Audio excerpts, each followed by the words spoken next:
Hello, good morning and welcome to News Central Now. My name is Mazino Appeal. The headlines. Nigeria's President Bola Tinubu congratulates Muslim Ummah at Eid al-Fitr. Lagos State Governor Sanwo-Olu orders indefinite closure of Dosumu market. South Africa's former President Zuma cleared to contest May elections. Details shortly. President Bola Tinubu has extended heartfelt felicitations to the Muslim Ummah in Nigeria and across the globe as they celebrate Eid al-Fitr, marking the conclusion of the holy month of Ramadan. In his message, the president underscored the essence of Ramadan, which embodies unwavering submission to the will of Allah and the imperative of service to humanity. He extended prayers for the blessings and rewards of Allah to be bestowed upon the faithful both during his sacred season and beyond. Reflecting on the collective responsibility of nation building, the Nigerian leader also called upon all citizens to unite and recommit themselves to the noble task of shaping the future of Nigeria. Now, let's move on now with the news. The Dosumu market in Lagos State has witnessed another fire outbreak involving more than 10 buildings, 4 of which collapsed. News Central's Adeshawa Odushoga reports. From the third mainland ridge, one could see thick black smoke in the skies as we approached the scene of the fire incident at the Dosumu market. Just when the victims of the last Dosumu market fire are not done recovering from their losses, another fire incident has happened right here in the same market but on a separate street, but this time with more severity. About 10 buildings have now been affected by the fire, with many of them bowing to the pressure of the inferno, collapsing to the ground. According to eyewitnesses, the devastating incident began in the early hours of the morning after an occupant tried to refuel his generator, which resulted in a spark, prompting him to throw the generator out of the building across the street. This unfortunately did not end well, after the little spark soon turned into an inferno, engulfing the entire street, with more than 10 buildings affected. There should be more equipment from the Lagos State government, and the same problem we're having the last time occurs here again. There is not enough equipment for these people to work. It's gradually becoming norms in Lagos Island, and considering being a central business district, I think there should be fire hydrant pipes all around here, because not up to 3 weeks ago, we had similar situation not up to 3 weeks ago. Victims of the incident, who were predominantly businessmen and women, could be seen trying to salvage their goods from buildings yet to be caught up in flames, while others wailed profusely as they watched their means of livelihood perish before their eyes.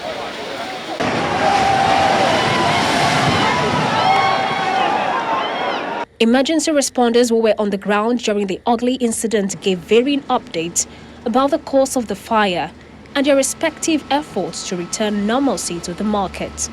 We are being holistic in what we are doing, and we now move all these buildings to the next level, and we are pulling them down to zero ground to ensure, one, there is no spread of the fire, two, there is no skipping of the fire from one building to another. Averagely, most of them are supposed to be commercial, but some people used it as residential, which is quite wrong. Just like we said 2 weeks ago, they prefer security more than safety, and safety is much more important than looking for security. This is the second time in 2 weeks the Dosumu market will be experiencing fire incident, after one that claimed 4 buildings, leading one of them to collapse to the ground. The constant fire incidents in the market are bringing questions of safety, especially as it constitutes the commercial center of Lagos State.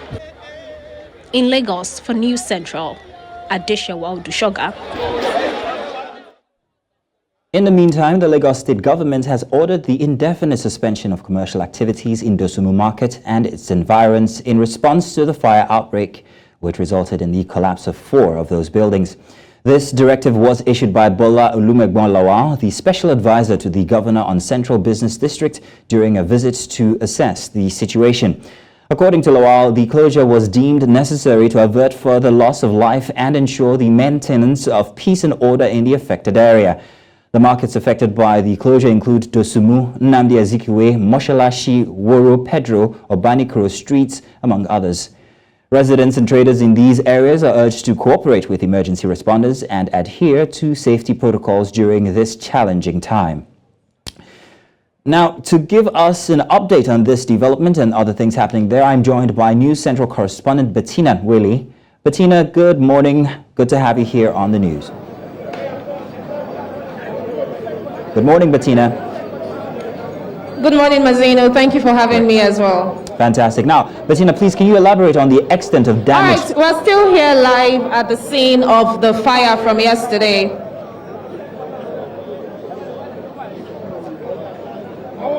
All right, I must tell you that this is the exact building where the fire started from yesterday. However, the fire has been able to affect the next 3 buildings behind this one, and also about 2 buildings on the other side as well. So you can see that there are about 4 to 5 buildings that have been affected by the fire. Now, we have agencies on ground. We have the Lagos State Task Force, we have LASEMA, we have the fire service, and we also understand that the building agency will be here anytime from now to also assess the extent of the damage that has been done on the building and the buildings surrounding it. Up until now, there are still no casualties, thankfully, but the fire service people are still trying to make sure that they put out the fire entirely. But that has been a bit difficult because you see people who live around the area hanging around and just watching, causing distraction to the authorities. So it's a bit difficult for them to actually access what they have to, because from time to time they have to keep chasing people and telling them to step back or trying to cordon the area so that they can carry out their work as usual. All right, Bettina, so are there any murmurs regarding the closure of the market? What are the traders saying? How do they feel? And is there any word as to when the market will be reopened?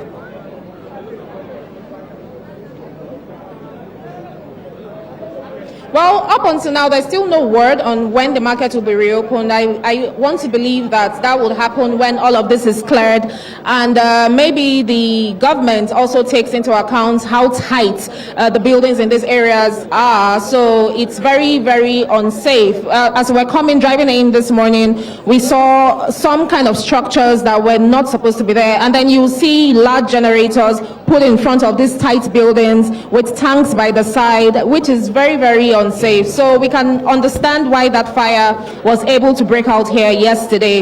But we do not know when the market will be open. We keep our fingers crossed, but we also understand that the Lagos State Governor has ordered that the market be closed indefinitely until they get a full hands and a grip around the situation. Is the Lagos State government helping any of the affected traders in any way, shape or form?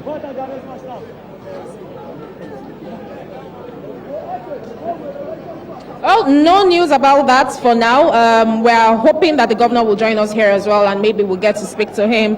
But in the absence of that, we haven't heard anything. Okay, so in these kinds of instances, Bettina, sometimes there are cases of lootings or maybe thieving going around. I'm hoping that there is no such thing happening there at this moment. And are there other safety concerns at the moment regarding the environment?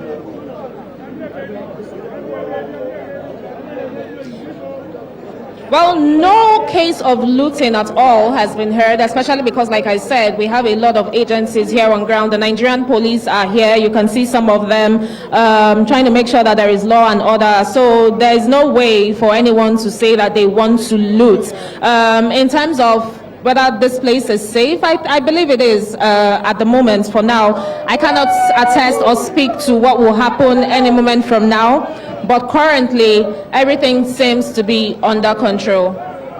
Okay, well, thank you very much, Bettina. Well, we can't wait to see you back here in the office. Now moving on with the news. Persons with disabilities residents in Karmajiji community of Nigeria's federal capital say the recent fire incident which destroyed their homes and belongings has continued to cause untold hardship for many of them. This was as they received relief items from Nigeria's National Emergency Management Agency to support their recovery process. Idong Joseph reports. While natural disasters such as floods, earthquakes, and fire affects residents of community where they occur. Persons with disabilities are often the hardest hit. For this group, whose homes were recently destroyed, with their livelihood lost, following the recent fire that affected the Kamajiji community in Nigeria's capital Abuja, it's been one tale of woe or the other. All our houses burned, our clothes, everything, we lost everything. Since I start having leg pain, wherever I go, if they are sharing things, if I'm lucky to have, fine. If I'm not lucky to get, then I go back. It was a sigh of relief as the National Emergency Management Agency came to their aid, handing over rice, mattresses, clothes, blankets, among others. This rice what they give us, at least if Salah, like tomorrow or next tomorrow be Salah, I will use an at least much as I go buy tomatoes, onions, join together cook. The rapper, when they saw him for their children, so now, thank God, this Neymar, they come help us, they give us a lot of these things. Thanks to Almighty God, now we have enough to eat and satisfy. My joy is what they gave me today is going to be useful. Me and my children are going to eat and be satisfied. Commensurating with the recipients of the humanitarian gesture, the Director General of the National Emergency Management Agency charged them to make good use of the items received. Please, these items are not for sale. They're meant to make you and your family members happy and to give you a start before you get back on your feet and return to normalcy. I want to take this opportunity to thank you so very much for this huge support that we are seeing here today that is going to the disability community, those who were affected in that fire incident in Karamajiji. The Director General also took time to reiterate her commitment to always prioritize the rights of persons with disabilities in all its operations. In Abuja for News Central, I am Idonka Joseph. Let's take a short break now, and when we get back, more news inside the hour. Welcome back. Now, traders who lost their goods recently at the popular Wuse market located in Nigeria's capital, Abuja, say life has been very difficult for them and their families since the fire incident. They're calling for governments to come to their aid as they have lost all they have to the fire. Marvelous Obamanu visited the location on a month after the incident and now reports.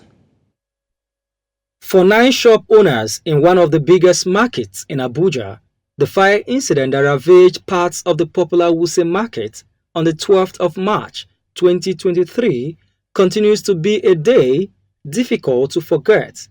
Some of the traders accuse the police of being responsible, saying in their attempt to restore peace during a fracas between the shop owners and the market task force, they unintentionally caused the fire. This is the site of the Wuse market that was recently gutted by fire, and some of these materials are some of the materials that were used in roofing these shops. Honestly, it has not been easy. I've been in and out of depression, but I don't know. I just hope that the government will do what they have to do on time. Even the future of our children in terms of schooling is being threatened, because with this thing in place like this, I don't think any of us can be able to take care of our families. We tried to locate some of the traders several weeks after the incident. Now, some of the market sellers who we've been able to speak with said that ever since this particular incident happened, life has become tough and difficult for them, having to cater for their family and their children in the face of the present economic situation is very difficult. Therefore, they are calling on the government, who have promised to remodel this building and help them to cushion the effect of the loss, to speed up the process as life is becoming very, very difficult for them. A businessman that doesn't have any other income coming in, or you are working for government and at the end of the month you are being paid, it's from what you sell is what you take care of your family for. And when that thing is no more, you know how it will affect the family. Because children, they don't care whether your shop burn or not. The loss we have incurred cannot really be mentioned because it is numerous. Everybody know exactly what happened, and the kind of fire that we met when we came back, it really dealt with us so much. I deal on traveling bags, conference bags, and we do supply of this. And since the incident, it has not been easy for us. The shop owners, while expressing satisfaction at efforts by the Wuse Market Traders Association in helping interface with the Abuja investment authorities, called on government to speed up the process, saying they are in dire need of support. In Abuja for News Central, I am Marvelous Obomanu. And now to politics. The Political Commission of the Nigerian Labour Congress has voided the national convention that returned Julius Abure as the national chairman of the Labour Party and the National Working Committee of the party. The commission also agreed to set up a transition committee to manage the affairs of the party in the interim. The transition committee was given 3 months to conduct an inclusive national convention for the Labour Party. The commission took the decision in a communique at the end of a one-day stakeholders meeting in Abuja, attended by some members of the Labour Party, chairman of the Political Commission from the 36 states and the EFCC, as well as founding fathers of the party.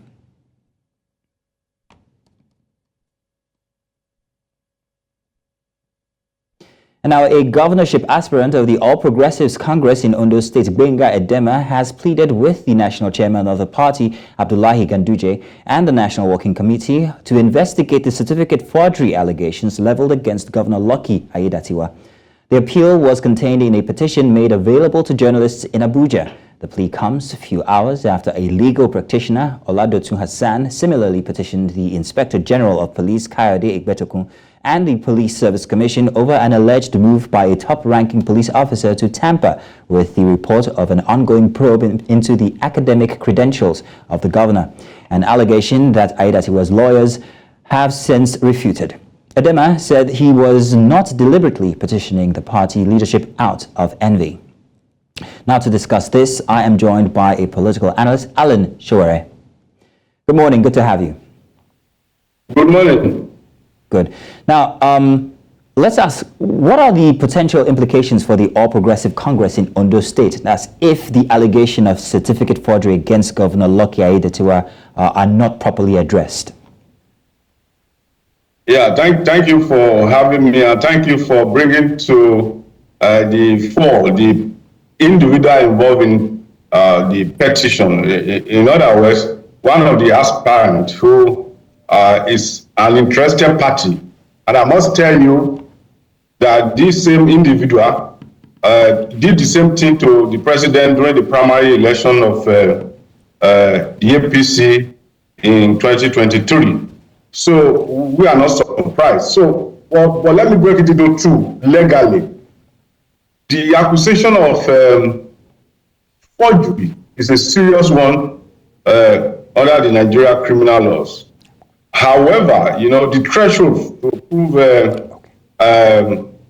any commission of crime is beyond reasonable doubt. So it behoves the accuser to prove beyond the reasonable doubt the authenticity of his claim. But as to the issue of qualification, constitutionally, Section 177 of the Constitution listed 4 items for qualification as governor. First, that you must be 35 years old, at least, that you must be a citizen of Nigeria. Third, that you must be a member of political party, and that political party must sponsor you. Then the fourth is that you must be educated up to a secondary school level or its equivalent. Section 318 reduce that qualification, the fourth one, that is secondary school or its equivalent, to mere ability to read and write. Section 318. And recent Supreme Court judgment, Buhari versus Atiku, and even the present president. What the Supreme Court, the implication of what the Supreme Court has decided is that you can go before a high court or any competent court to swear an affidavit that before man and God, I am educated up to primary school living certificate. So for those who are making frivolous allegations, I call it frivolous because the police has come out to say, oh, we did not issue that report, we did not authorize it. And even in that report, I read it, he said the wipe is authentic, his result is authentic. And again, I call on any Nigeria, it is simplified these days. Just buy a wipe scratch card, input the candidate number, I still remember his seat number, 019. Or you walk up to the school and make this basic inquiry to see whether his result is authentic. So for me, and yesterday again, the vetting committee has cleared out the aspirant of any wrongdoing. So for me, and by provision of Electoral Act, it is the party that has that responsibility to screen their aspirant, and they have done that. So, but for the issue of the allegation, it is a serious one, and I'm happy that the lawyer to Mr. Governor Abure-Led has issued a statement asking the lawyer, whoever is involved, to withdraw that or have their days in court. So it's going to be an interesting conversation in Ondo State. But directly answering your question, there's no implication for an incumbent governor who was the deputy governor before he became acting and now is contesting. As a matter of fact, it is preemptive for anybody to allege that he presented false certificate, because are they talking about the certificate that he used as deputy governor, or they are talking about the certificate that he will use in the next election? So these are the issues. But for me, there is no implication as regards the certificate he may want to present. Okay, so frivolous as you might call it, however, there have been two petitions, if I'm not mistaken, at least two. Isn't it significant that these petitions have been filed and once again with law enforcement? Yes, that's what I'm saying. Look, if you allege, let us assume without considering that you are alleging a city governor of any crime, you have to wait until after his tenure before you can arrest him or even bring him before the court. He enjoys immunity under section 308. But again, we are talking about politics here. You know, politician. Is anybody who has contested in this country without somebody alleging that he has no certificate or he has no birthday or certificate or what have you, is practically becoming part of our political processes, that people who are lightweight, who don't have anything to offer, come up with all kinds of frivolity. The individual you mentioned is the prime or is the principal person is responsible for all the petition, and it's one of the aspirants, it's one of the contestants. So what do you expect from him? It's just that it's sad because the two of them happen to come from the same local government, so they have the same background. So one would have expected, as a former member of the Ondo State House of Assembly, as a former chairman of Osopadek, as a former representative of NDDC, that he should contest on the strength of his achievement. Tell the people what you have rather than try to bring somebody down. It's frivolous for me. Right. I've seen this advocate, I have read through the resume of the governor, and for anybody to come up with that kind of allegation, particularly when you have a very obvious reason to doubt the authenticity of such allegation, I would say it is frivolous. Okay, I hear your suggestions, but what other suggestion do you have when it comes to measures that could be taken by the APC in terms of transparency and fairness in the vetting of their candidates, the credentials of their candidates, particularly in light of the potential consequences highlighted by the petitioner? Yes, I had the opportunity and the privilege to read through the report of the Professor Abdul Karim Ghana Vetting Committee. And I was made to understand that on their own, they went as far as buying the wives scratch card to check for the result themselves. They went to the school, and I equally read that the SAN, that's Oluwadegoluwa, has equally gone to the school to ensure that he made this necessary investigation himself, and he has issued a statement that his advocate is authentic. So the measurement they have taken so far, the APC, putting in place people who are neutral to look at the background information of all the credentials presented. I think it's a welcome development, and that is good enough for the party to set up an independent body to look into the authenticity of the document presented by the aspirant. For me, that's a good one. Well, thank you very much, Alan Shore. Thank you for joining us. You're welcome. Now, reports of infant deaths should be a thing of the past in Nigeria, given the number of skilled medical personnel that the nation boasts of. To ensure that child mortality is reduced reasonably, health professionals have been given more practical training to tackle challenges during birth. News Central's Chinwe Ogele reports that the training was offered by Nigeria doctors for Abia State personnel. The essence of the two-day training program is to educate health professionals, especially midwives, nurses, and health officials at the various localities on how to take care of babies upon delivery. So our task for the first day is to make sure that everybody that's here walks away knowing how to help every baby breathe, so every baby has a chance at life. Health experts say the cause of child mortality is associated with what the caregivers in the labor room do or fail to do within the first minute of baby's birth. We want to make sure that our very skilled workers here come away with those skills and knowledge to continue to do the amazing work that they do every day. In some cases, babies who do not cry at birth are proclaimed dead erroneously, which is part of the issues the training seeks to address. At least we have known how to help babies survive by resuscitating them, those that are not breathing when they are being delivered, and those that did not cry when they are delivered. At least they have told us the techniques.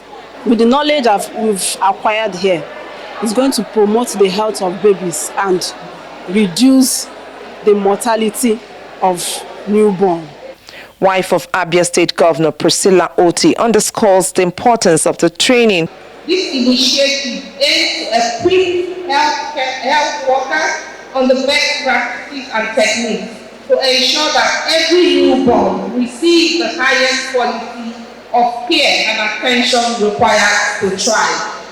As part of the programs lined up for the Health Mission Week in the state, the physicians also trained federal road safety workers on how to manage trauma during accidents. It's really important for everybody to know how to do CPR. You don't have to be a medical personnel to be able to save a life. It's actually very important that every community, every member, every Nigerian knows how to administer CPR, because you can save a life. AMPA decided to come together to offer this training to health workers in Abia State on how to take care of babies upon delivery to ensure that they live as long as they should and not die at birth. In News Central, Chinwe Ogele. Nigeria's educationists have emphasized the importance of children learning in their mother tongue as a major way of proffer solution to the country's learning crisis. Their views are in alignment with the United Nations Children's Fund, which says foundational learning skills can be used to correct the trend. News Central's Omolola Ololade has more on this. Reading and numeracy skills are two of the most fundamental skills that every child needs to learn in their early years of education. Unfortunately, many children across the world struggle with these skills, which can hinder their academic and professional growth in the future.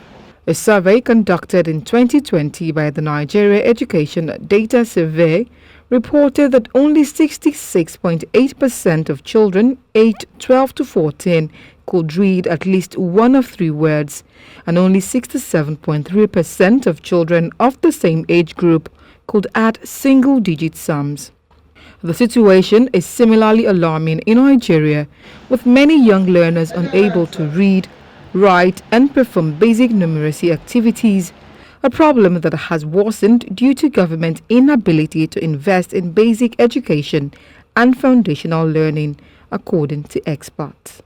Our government especially has not invested in the early years because your brain develops most rapidly in the early years, the 1 to 5. And it doesn't just stop from the 1 to the 5 year. It is a journey because scientists have shown that emotionally your brain does not quite fuse and develop till you're about 26. However, education is believed learning in the mother tongue, especially at the primary level, may provide the solution to the country's learning crisis while promoting inclusion and improving quality learning. We usually make the mistake of keeping our children in school to just learn the English language, saying that we don't want other languages to affect their English or their pronunciation. Our children would learn. They would learn the language fluently if you expose them to it. I think that it's important also that our government makes it compulsory that these languages are taught in our schools because we want to make sure that it doesn't become extinct. To improve learning outcomes in Nigeria and ensure children gain foundational skills, experts believe there is need for collective leadership working together at all levels in schools, government and communities to drive foundational learning. In Lagos for News Central, Omolola Ololade. Nigeria's anti-graft agency has arrested 170 suspects and secured the conviction of 23 others in a major crackdown on illegal currency trading in just 1 month. Details of the development were revealed in a document sanctioned by chairman of the Economic and Financial Crimes Commission, Ola Olukorede, titled EFCC Alert. In addition to the arrests and convictions, the EFCC revealed ongoing collaboration with international law enforcement agencies, including the International Criminal Police Organization, the United States Federal Bureau of Investigation, and the governments of the United Kingdom, Northern Ireland, and Kenya. This collaboration aims to extradite Nadeem Anjuwala, an executive of Binance Holding Limited, in connection with a $35.4 million money laundering investigation. The EFCC boss emphasized the agency's commitments to combat financial crimes, highlighting the success of the recent operation. Coming up, Togo opposition parties brace for protests despite government ban. We'll bring you details after the break.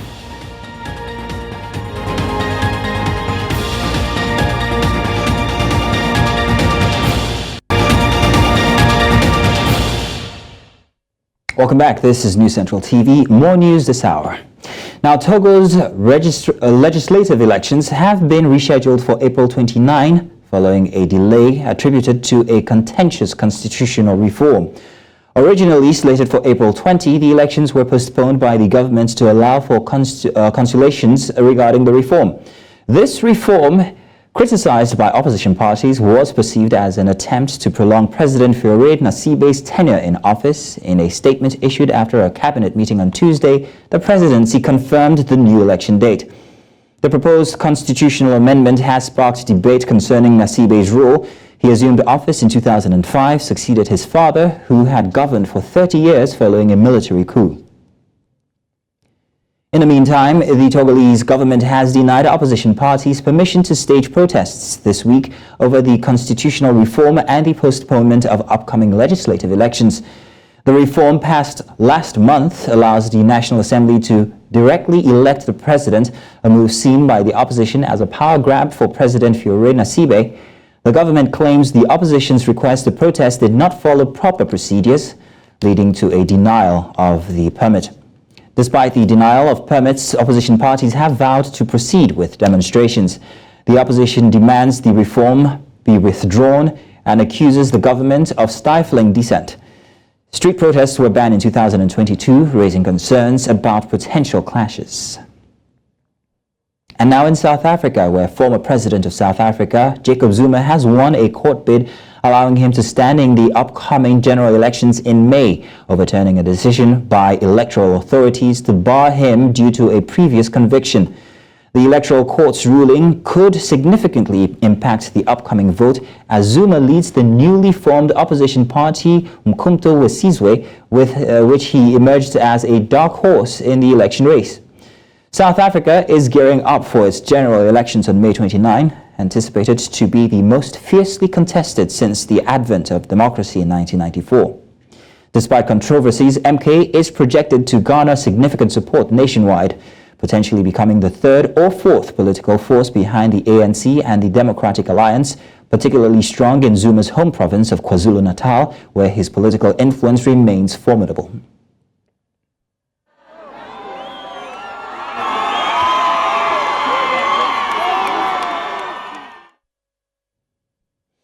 Still ahead, Biden criticizes Netanyahu's approach to Hamas war.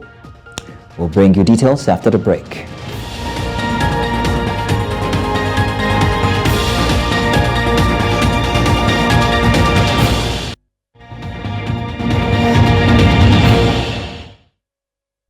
Welcome back. Now, U.S. President Joe Biden says he believes Israel's Prime Minister Benjamin Netanyahu is making a mistake in his handling of Gaza. Bearing his mind on the onslaught on Gaza during an interview with journalists, the U.S. leader said he does not agree with Netanyahu's approach. He said Gaza should have total access to all food and medicine for the next 6 to 8 weeks. Last week, Biden warned that ongoing U.S. support for the war depended on Israel allowing in more food and medicine. Israel has denied impeding the entry of aid or its distribution inside Gaza and has accused UN agencies on the ground of failing to get the aid that is allowed into the people who need it. Now, Palestinian Muslims rushed to the Al-Aqsa Mosque, the third holiest site in Islam, to celebrate the Eid al-Fitr holiday, marking the end of the fasting month of Ramadan. At the mosque compound in Jerusalem, morning prayers were made to start the festival, which marks the end of the holy fasting month of Ramadan. In Gaza, the 2024 observance of Ramadan is taking place against the backdrop of a growing humanitarian crisis. The people face the possibility of famine, violence, and displacement on a daily basis as Israel's war on Gaza continues. An invasion of the city of Rafah by Israeli military, where many people in the northern part of the territory were told to evacuate, appears imminent.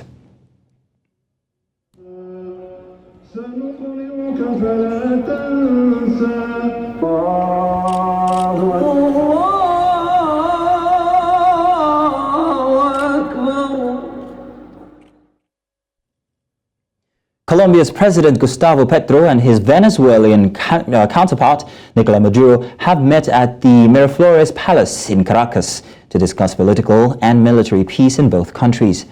Their focus was on peace talks with armed military groups in Colombia. It also comes a week after Petro referred to the disqualification of opposition candidates in Venezuela's July 28th presidential election as an undemocratic coup. Siempre estará lista, dispuesta y a la orden de usted y de ustedes para ayudar más allá de lo que se pueda, más allá del más allá, a construir la paz de Colombia. Porque la paz de Colombia es la paz de Venezuela. Y Colombia puede ayudar mucho en la paz política, en la estabilidad política que hemos propuesto que se pueda lograr en toda Sudamérica. La paz política en Venezuela puede ser también la paz armada en Colombia. Y en eso pues hay un terreno por construir rápido, urgente. Let's now join our business desk for updates on business news. The Nigerian National Petroleum Company Limited reportedly owes approximately $3 billion to oil traders for imported petrol, according to sources familiar with the matter. While the national oil company is making efforts to clear the outstanding payments, the pace of repayment has been slow. Instead of the expected 90 days, NNPCL has been taking more than 130 days to settle the debts. The slow repayment indicates the challenges in recovering fuel subsidies, which were discontinued in May 2023, thus depleting NNPCL's import budget. Rising global oil prices and a weakening naira further compound the company's import capabilities. Away from that, the Electricity Company of Ghana has strongly denied accusations of non-compliance with load-shedding instructions from Gridco, the grid manager. ECG blames Gridco for the inconsistent power supply, stating that the demands for load management are made on a routine basis, often at the last minute, leaving no time for planning or customer notification. In a letter addressed to the Energy Minister, ECG's chief executive expressed frustration with Gridco's requests, calling them an irritation to customers. ECG emphasized the need for 24-hour notice for load management during peak and off-peak hours. The letter also highlighted specific instances where Gridco disconnected feeders and bulk supply points without prior notice, causing further disruptions. Let's also tell you that Goldway Capital Investment has successfully acquired South African coal miner MC Mining, as the majority of the target company's shareholders have accepted the bid. Approximately 83.67% of MC Mining shareholders have expressed support for the acquisition. Shares in MC Mining closed 5.26% higher on the JSE at 2 rand. The acquisition has been the subject of a contentious dispute between Goldway and MC Mining's board of directors. Goldway has made an off-market offer of $0.16 per share to acquire the remaining shares it does not currently hold, with the majority of shareholders accepting the offer. The condition requiring a minimum of 50.1% acceptance has been met. The offer is now unconditional and will remain open for acceptance until April 22. And that's a wrap on business stories. We still have more for you on the news. Do stay with us. I am Lekon Onobanjo.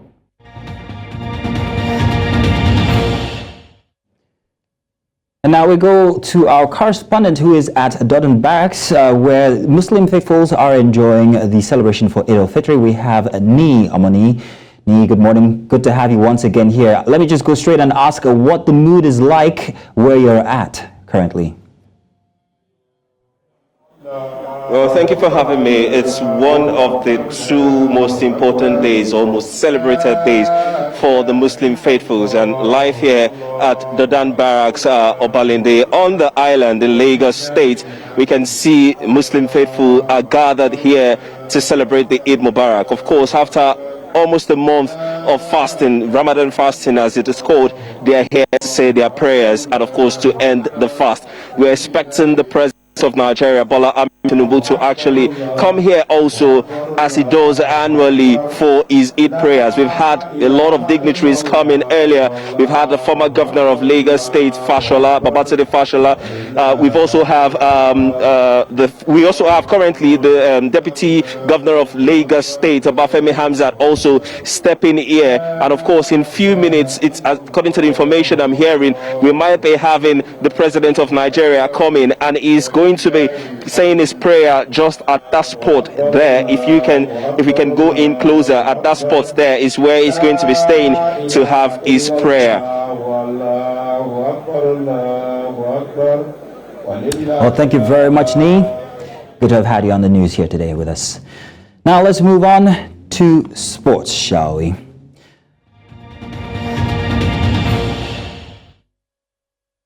In football, Leandro Trossard rescued a 2-2 first-leg draw for Arsenal against Bayern Munich in an absorbing UEFA Champions League quarter-final. Bukayo Saka scored early before Serge Gnabry levelled shortly afterwards.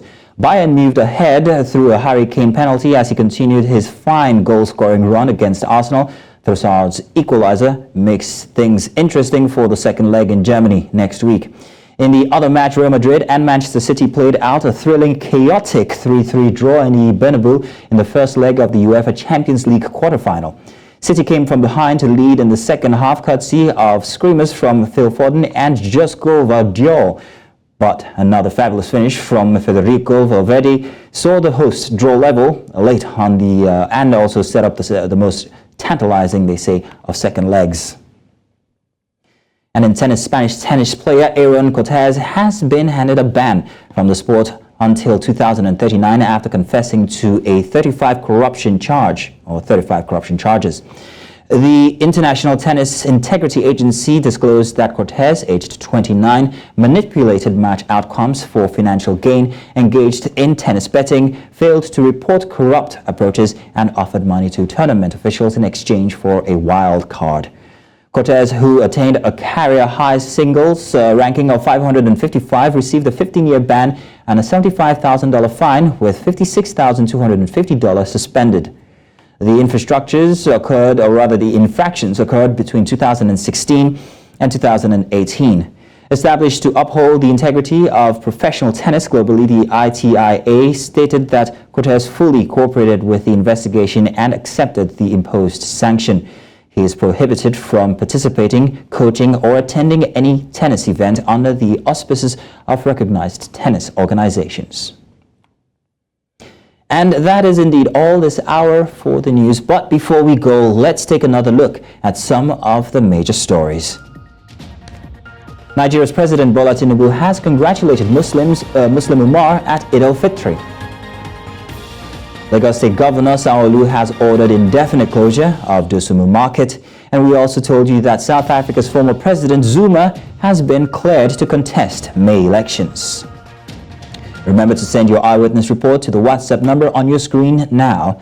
Do follow us on social media. We are at News Central TV. And you can watch us live. We are News Central on DSTV, channel 422, Star Times 274. You'll find us on Able TV and, of course, on YouTube. Many thanks for watching. My name is Mazino Appeal.